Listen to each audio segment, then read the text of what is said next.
1945 तक का काल है। इसके पहले का जो काल है ये भी स्वतंत्रता आंदोलन के लिए काफी महत्वपूर्ण रहा है।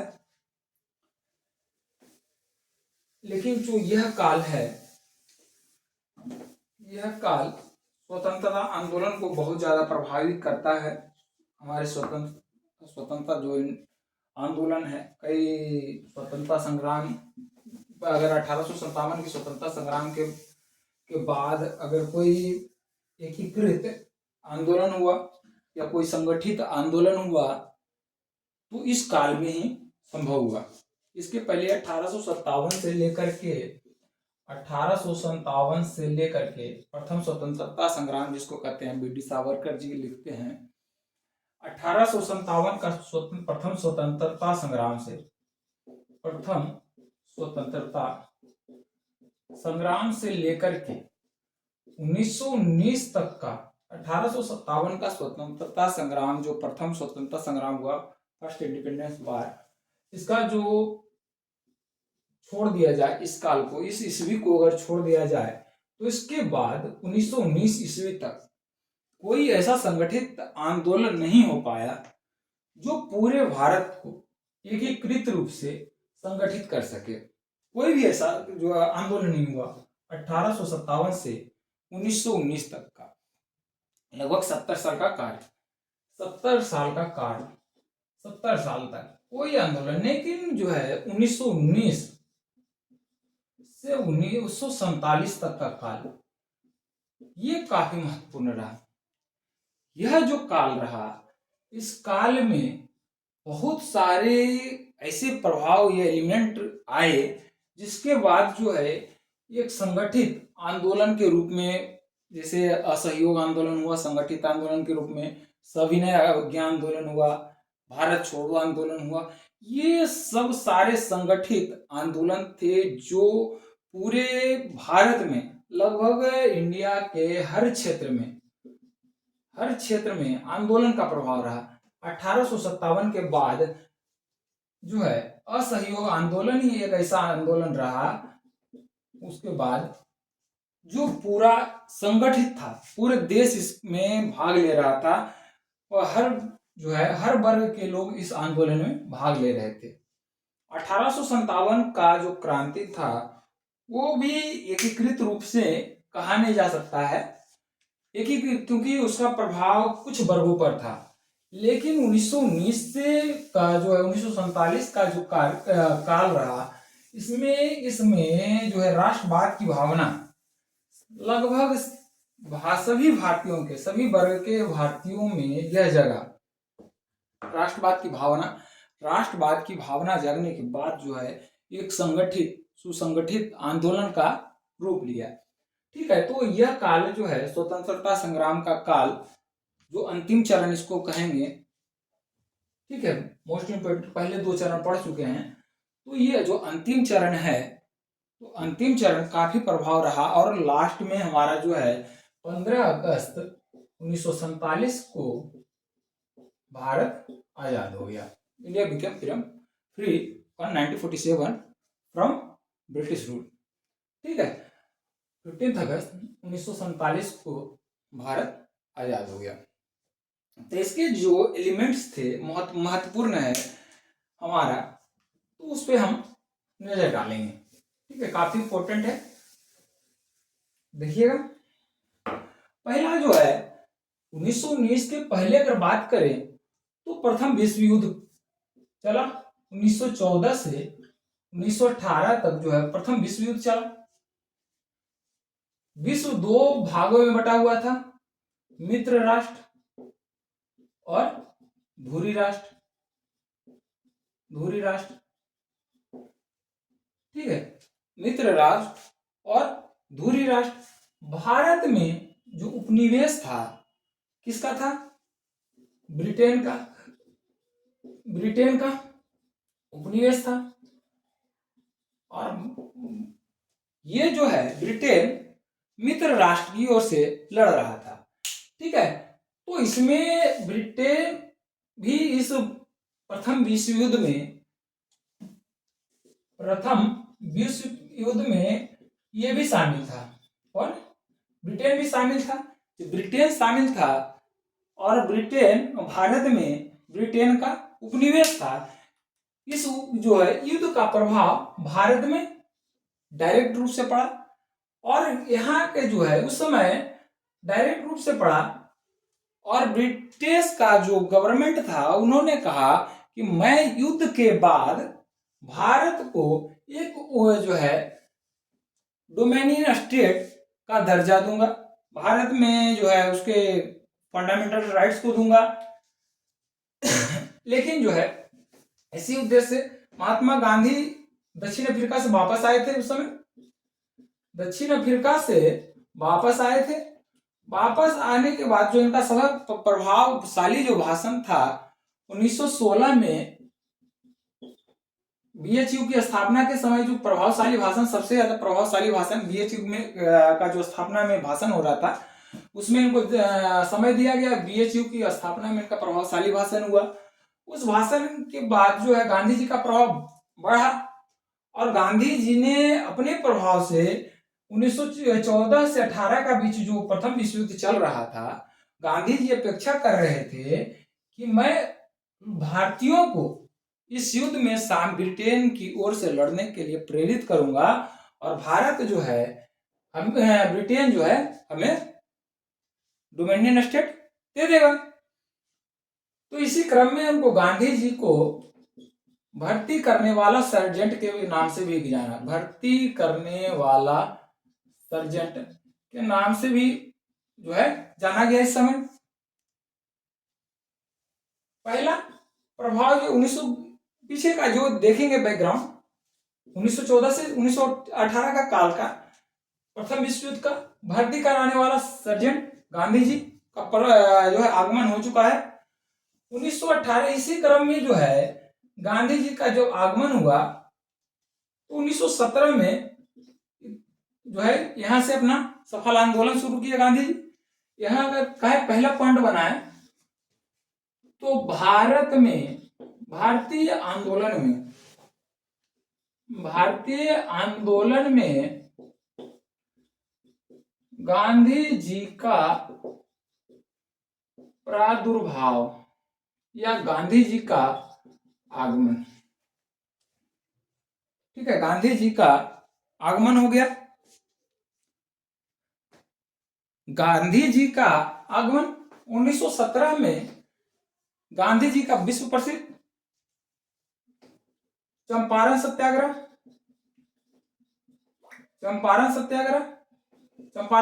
में तीन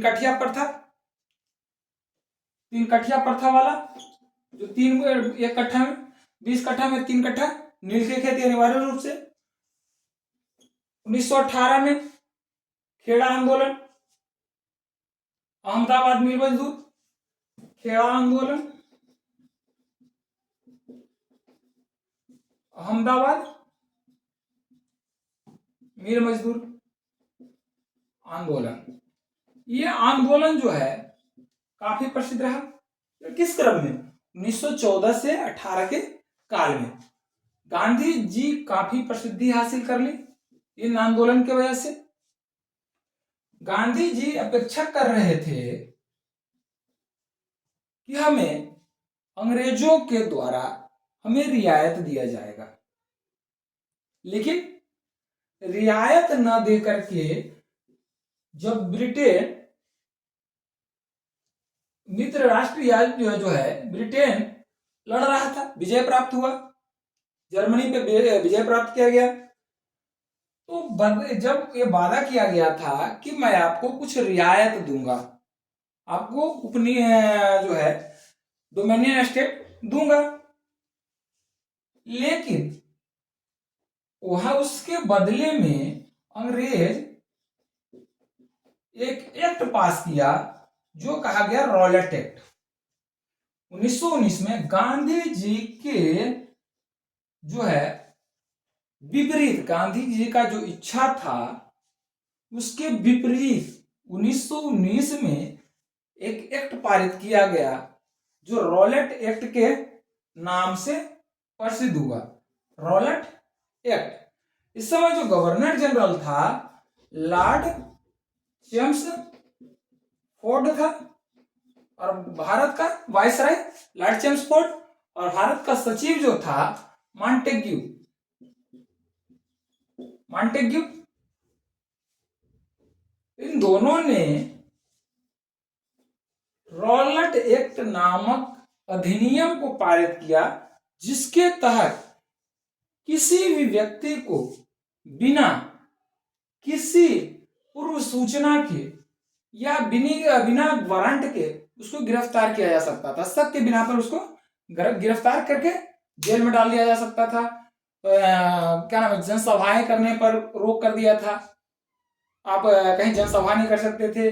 लेकिन इसी के विरोध में जो है करने पर डॉक्टर सतपाल और सैफुद्दीन किचलू जी को अरेस्ट किया गया, और इसी का विरोध में, गिरफ्तारी के विरोध में 13 अप्रैल 1919 को जालियांवाला बाग में एक जनसभा हो रहा था, शांति जनसभा हो रहा था। 13 अप्रैल को बैसाखी का दिन भी होता है, बैसाखी में लोग इकट्ठा भी हुए थे पंजाब में, और 13 अप्रैल को ये जनसभा का आयोजन हो रहा था जालियांवाला बाग में। वहां का जो सेना का कमांडर था जनरल डायर, निहत्थे लोगों पर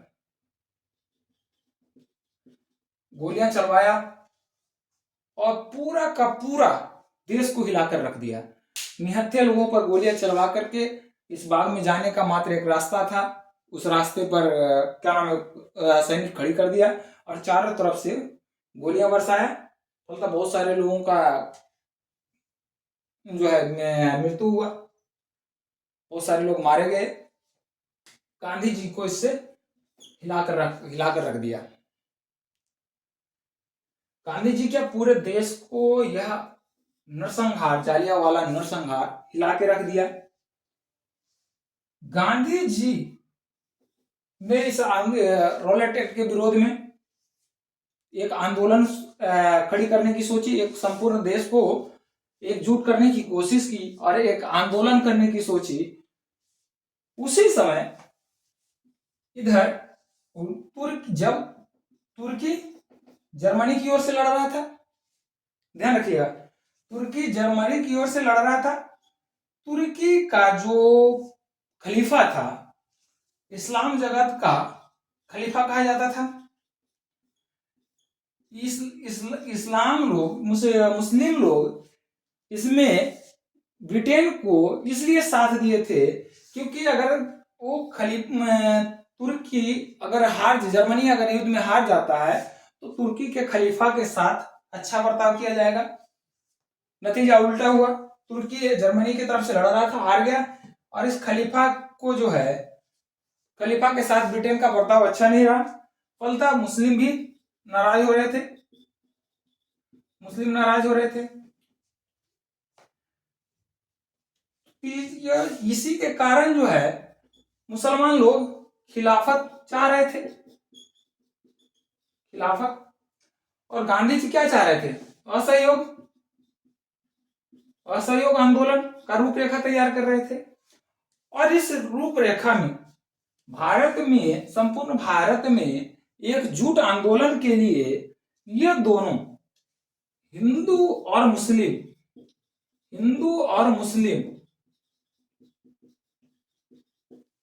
एकता बहुत जरूरी था। हिंदू और मुस्लिम एकता बहुत जरूरी था।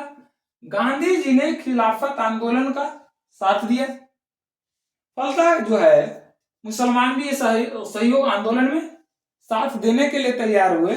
फलतः 1920 में एक आंदोलन का तैयार हुआ जो असहयोग आंदोलन के नाम से जाना गया। वह असहयोग आंदोलन के नाम से जाना गया। यह असहयोग आंदोलन एक ऐसा आंदोलन था जो 1857 की क्रांति के बाद संगठित रूप में आंदोलन था, और यह पूरे भारत में संगठित रूप से था। इसका प्रभाव पूरे भारत में था, और इसका जो प्रभाव था किस पे था? सभी जनता पर, किसान पर भी था। किसान, खेड़ा आंदोलन में जो किसान का आंदोलन, किसान साथ हो गया था गांधी जी का खेड़ा आंदोलन के कारण। क्या बोलता है? मजदूर, मजदूर भी था, विद्यार्थी था।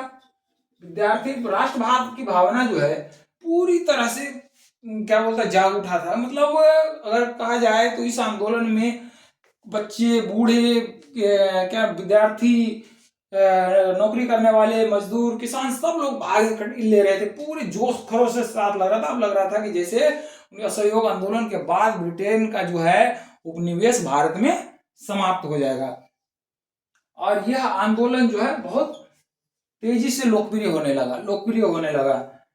कुछ एक जो है ऐसे कांड भी हुए थे जो असहयोग आंदोलन को कमजोर करने की कोशिश, जैसे गांधी जी अहिंसा के पुजारी थे, अहिंसा अहिंसा के पुजारी थे। लेकिन कहीं कहीं हिंसा हुआ, लेकिन उतना ज्यादा प्रभावकारी नहीं हुआ। लेकिन एक हिंसा ऐसा हुआ 1922 में, 5 फरवरी 1922, 5 फरवरी 1922 में असहयोग आंदोलन के दौरान एक असहयोगी, जितने भी असहयोगी आंदोलनकारी जितने भी थे, एक शांति मोर्चा निकाल रहे थे गोरखपुर में चौरी चौरा के पास। जैसे पहुंचे चौरी चौरा थाना के पास जो है उनपे गोलियां बरसाया जाता है, लाठी चार्ज किया जाता है। आंदोलनकारी भड़क जाते हैं और एक थाने में आग लगा देते हैं। तो उसमें जो है लगभग 20 पुलिसकर्मी मारे जाते हैं। 20 पुलिसकर्मी मारे जाते हैं। गांधी जी इससे क्षुब्ध होकर के जो है असहयोग आंदोलन वापस ले लेते हैं। असहयोग आंदोलन वापस ले लेते हैं। अब यह असहयोग आंदोलन वापस लेना संपूर्ण देशवासियों के लिए या संपूर्ण आंदोलनकारियों के लिए एक झटका था। एक ऐसा था कि जलते हुए आग में कोई पानी डाल दे। उसी तरह से गांधी जी के द्वारा यह आंदोलन वापस लेना जलते हुए आग में पानी डालने के बराबर था। लेकिन गांधी जी अपने अहिंसा, अपने नीति के खिलाफ नहीं हुए, आंदोलन को वापस लिए। गांधी जी को फलतः गिरफ्तार कर लिया गया और अशांति फैलाने के जुर्म में उनको 6 साल की सजा हुई। लेकिन उनके स्वास्थ्य के कारण 1924 में छोड़ दिया गया था, वो अलग मैटर है। ठीक है, तो असहयोग आंदोलन को वापस ले लिया गया। तो 1919 के और 47 के बीच में जो सबसे इंपॉर्टेंट पहला कांड हुआ वह रॉलेट एक्ट। रॉलेट एक्ट के बाद में, रॉलेट एक्ट पहले तो कांड हो रहा था, शोषण हो रहा था, अंग्रेजों के द्वारा भारतीयों का शोषण हो रहा था। पूरी तरह से शोषण करते करते जो है इतना ज्यादा शोषण कर लिया कि लोग उसके विरोध में उतरने को, विरोध में जाने के लिए तैयार हो गए। रॉलेट एक्ट पारित हुआ 13 अप्रैल 1919 को। शोषण जितना भी कर रहा था, आग जल रहा था, आग में घी डाल दिया। घी क्या, पूरा का पूरा पेट्रोल डाल दिया। जब पेट्रोल डाला जाता है तो क्या होता है, आग तेजी से पकड़ता है। 13 अप्रैल 1919 का घटना जो है, जलियांवाला बाग का नरसंहार, वही आग में पेट्रोल का काम किया और वह तेजी से हुआ। इधर मुस्लिम भी नाराज थे। हिंदू मुस्लिम एकता गांधी जी चाहते थे हिंदू मुस्लिम एकता रहे। गांधी जी ने खिलाफत आंदोलन को साथ दिया, मुस्लिम भाइयों ने असहयोग आंदोलन को साथ दिया। फलतः यह असहयोग आंदोलन पूरे भारत में एक शक्तिशाली, एक प्रभावशाली आंदोलन के रूप में उभरा और यह आंदोलन बहुत ज्यादा ही लोकप्रिय हो रहा था। लेकिन इसी बीच चौरी चौरा कांड का जो हुआ, चौरी चौरा कांड होने के बाद इस आंदोलन को वापस ले लिया गया, जिससे जवाहरलाल नेहरू, सुभाष चंद्र बोस, बहुत सारे ऐसे नेता थे, शुद्ध हो गए। लेकिन गांधी जी के निर्णय के आगे कुछ ना कर सके। अगला जो हुआ कांड,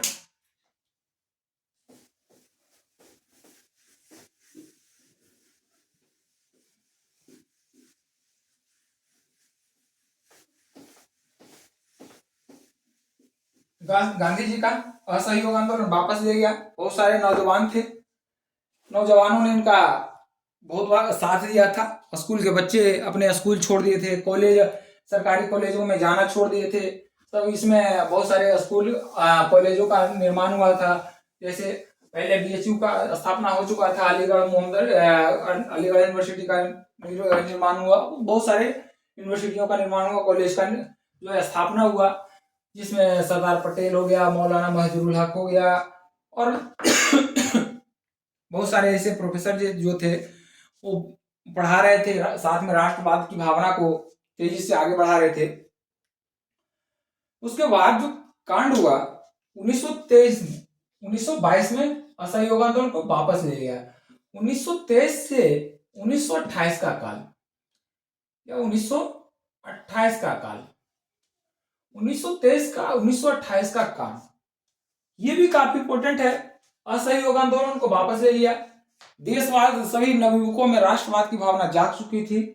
अब राष्ट्रवाद की भावना जब जाग चुकी है तो कोई भी बेड़ियों में जकड़ के रहना नहीं चाहेगा, कोई भी बेड़ियों में जकड़ कर रहना नहीं चाह रहा था। इधर 1917 में कांड हुआ था रूसी क्रांति।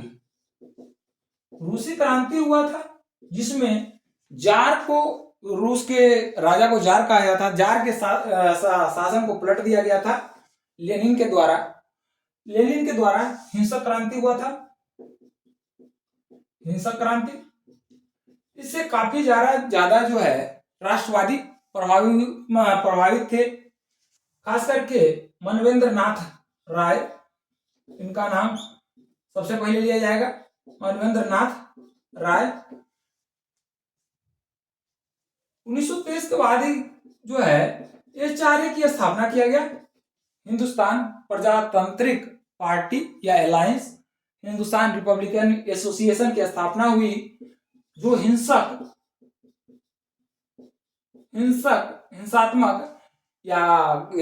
संघर्ष का में विश्वास करता था।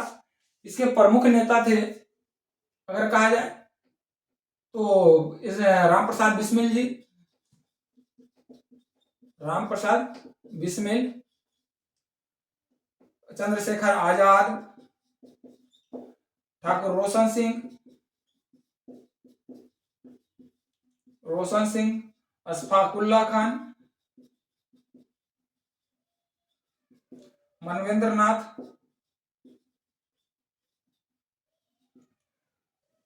भगत सिंह आदि इसके प्रमुख नेता थे। ठीक है, ये विश्वास करता था। अब इनका जो विश्वास था, इन्होंने विश्वास किया, गांधी जी ने अपना आंदोलन वापस कर दिया। आंदोलन, गांधी जी जो है अपने जलते हुए आग में पानी डाल दिए हैं। और गांधी जी पर विश्वास नहीं रहा कि भाई गांधी जी अब तो आंदोलन करने नहीं देंगे। लेकिन इन लोगों का विश्वास था कि अगर कोई हमें हक ना दे तो हक को कैसे पाया जाता है, हिंसात्मक रूप से भी पा सकते हैं। ठीक है, राष्ट्रवादी भावना पूरा इनमें ओतप्रोत था। ऐसा नहीं कि आज के समय में जो क्रिकेटर का नाम याद रखे और राष्ट्रवाद के नाम पे क्रिकेटर का नाम याद रखे, अपने देश के प्रधानमंत्री राष्ट्रपति का भी नाम ना याद रखे, फिल्मी स्टार का नाम याद रखे। आजकल के बच्चों का यही है। आजकल के बच्चों जो भी स्टूडेंट पढ़ते भी हैं, चाहे बीटेक होल्डर हो या जितने भी है, सब लगभग बीटेक होल्डर हो, एमबीए होल्डर हो, उनको अगर पूछ दे 4-5 क्रांतिकारी का नाम वो भी नहीं बता पाएंगे। लेकिन जो है यहाँ हम पढ़ रहे हैं, ठीक है। तो 1923 से 1928 का काल इंपॉर्टेंट था।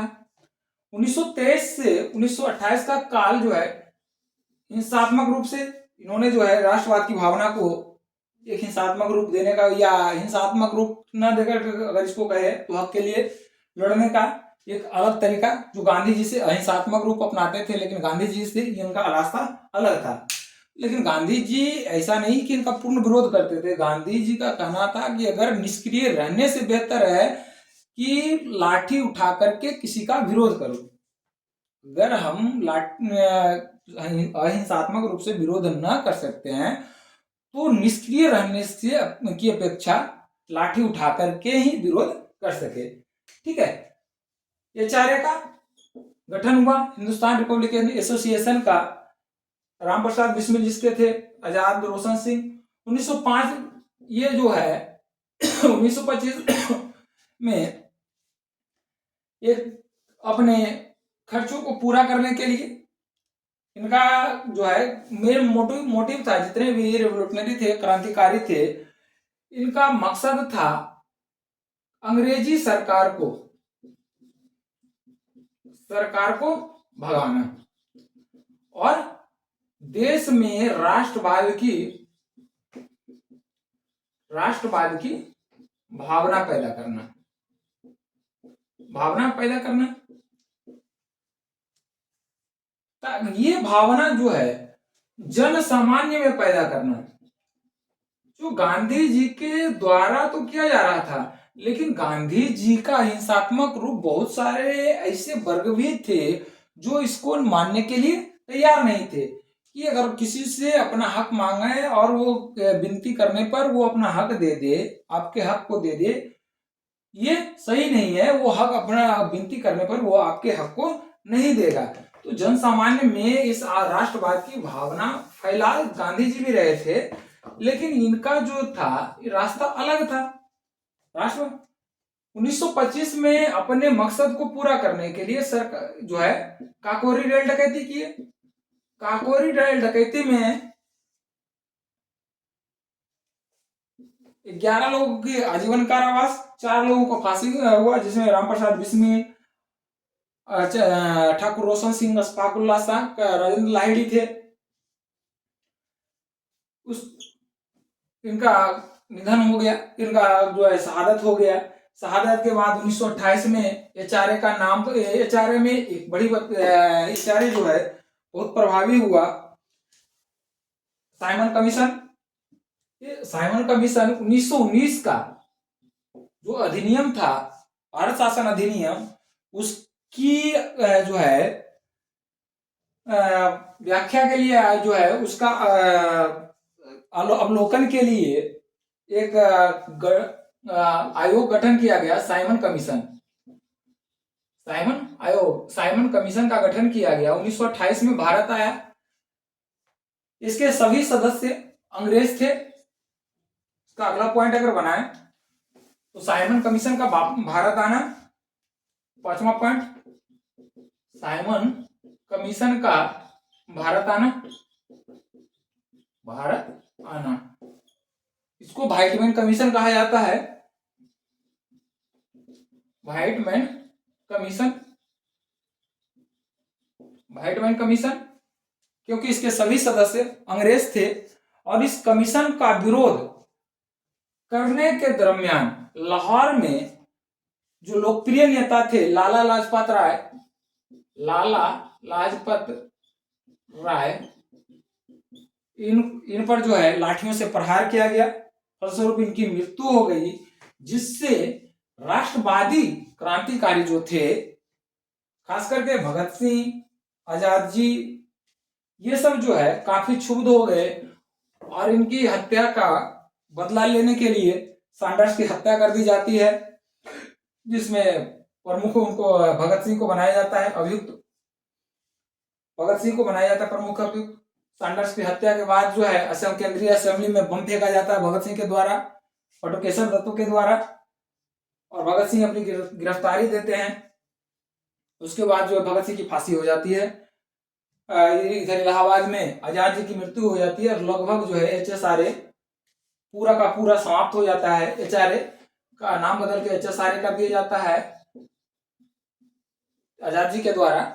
और लगभग भगत सिंह और जो है 23 मार्च 1931 को भगत सिंह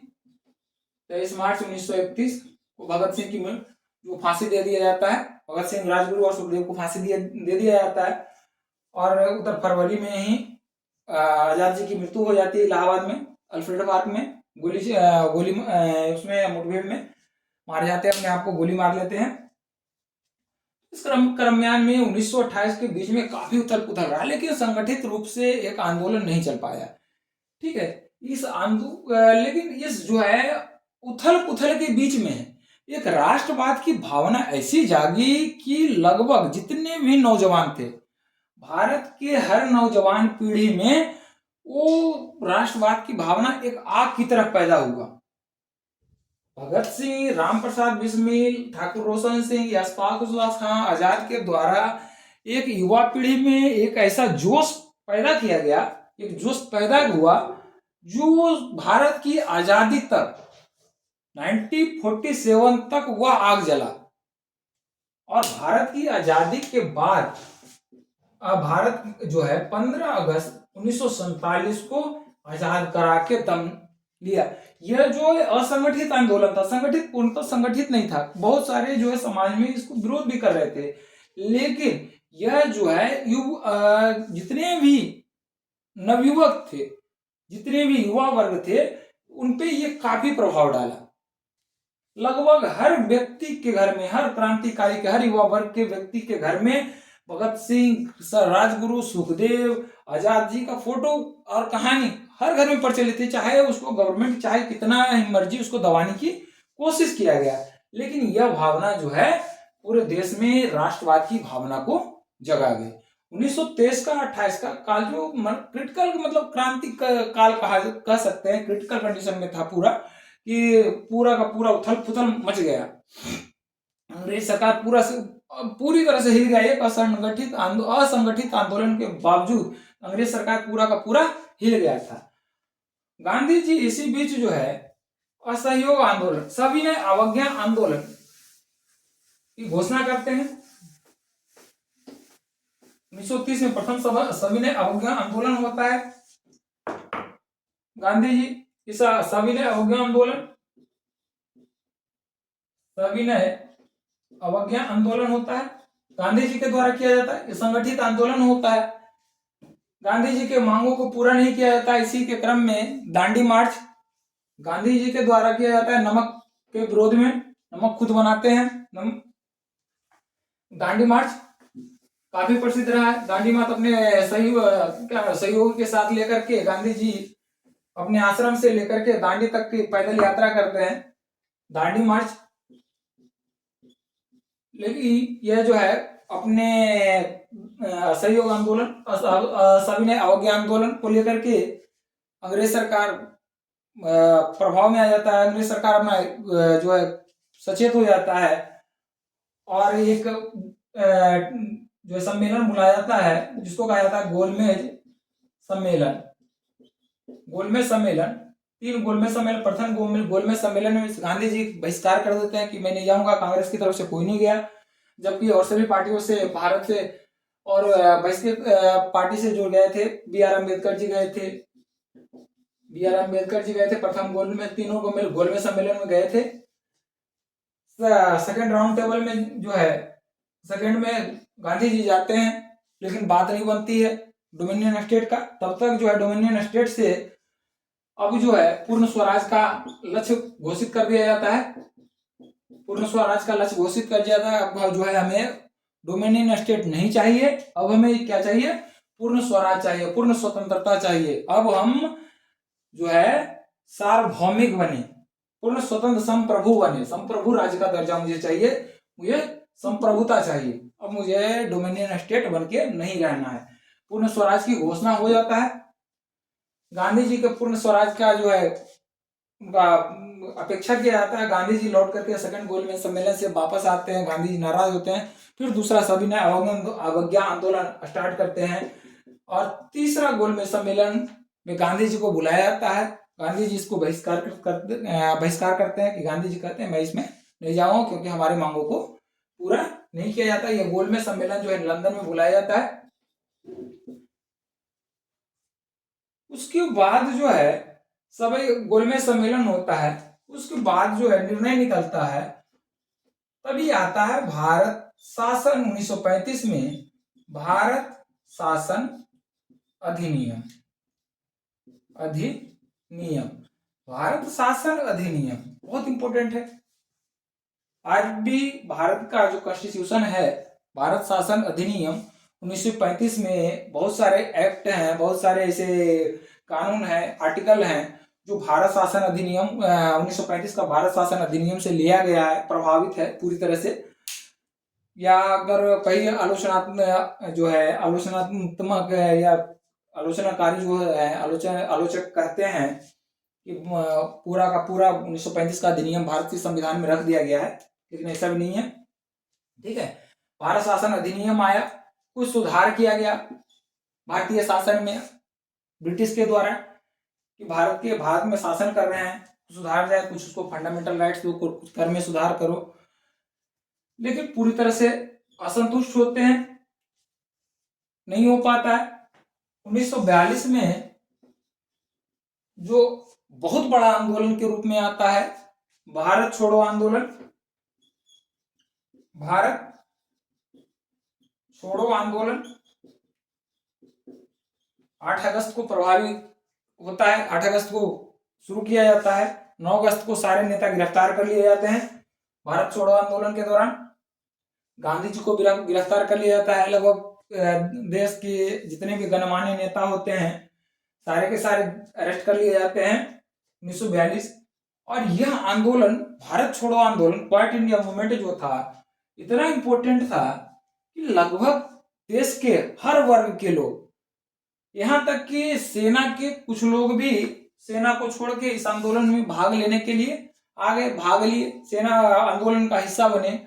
और यह जो है यह आंदोलन 1942 का जो आंदोलन है भारत छोड़ो आंदोलन, क्वाइट इंडिया मूवमेंट, ये भाग मजबूर कर दिया ब्रिटेन को भारत को स्वराज देने के लिए। उसके बाद जो है 1942 के भारत छोड़ो आंदोलन के बाद जो है कैबिनेट मिशन योजना दिया गया आया। कैबिनेट मिशन योजना, कैबिनेट मिशन योजना आया। कैबिनेट मिशन योजना में कहा गया, भारतीयों को चुनौती दिया गया कि क्या आप जो है अपने जो स्वराज मांग रहे हैं, पूर्ण स्वराज, उसके लिए संविधान का निर्माण कर सकते हैं या नहीं। तो इस कैबिनेट मिशन योजना के चैलेंज को स्वीकार करते हुए संविधान सभा का गठन किया गया। और संविधान सभा का गठन करके बाद जो है संविधान का निर्माण करने की जो प्रक्रिया है वो शुरू की गई। कैबिनेट मिशन योजना का चैलेंज को स्वीकार करते हुए तब लास्ट में जो है लॉर्ड माउंटबेटन आए और भारत स्वतंत्रता अधिनियम को लाए। इस अधिनियम के तहत जो है ये जो है कैबिनेट मिशन योजना, जब मैं पूरा बताऊंगा तब उसमें बताऊंगा कि किसने स्वीकार किया, किसने नहीं स्वीकार किया, मुस्लिम का इसमें क्या रोल था, मुस्लिम लीग का इसमें क्या रोल था, भारत छोड़ो आंदोलन का क्या रोल था।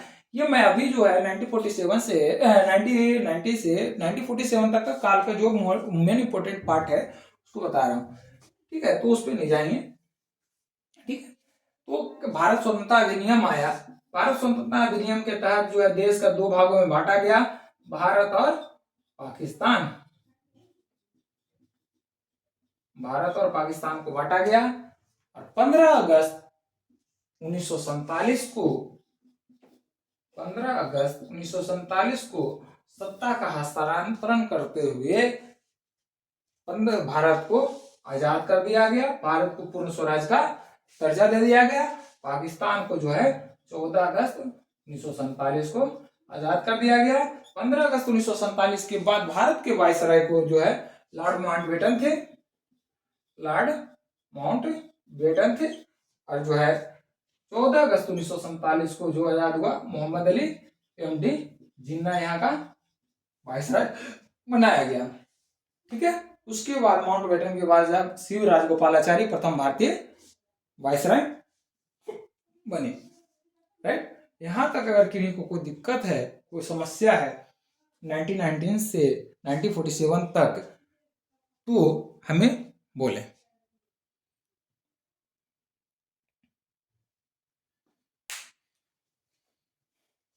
बाकी आगे नेक्स्ट शुरू करेंगे।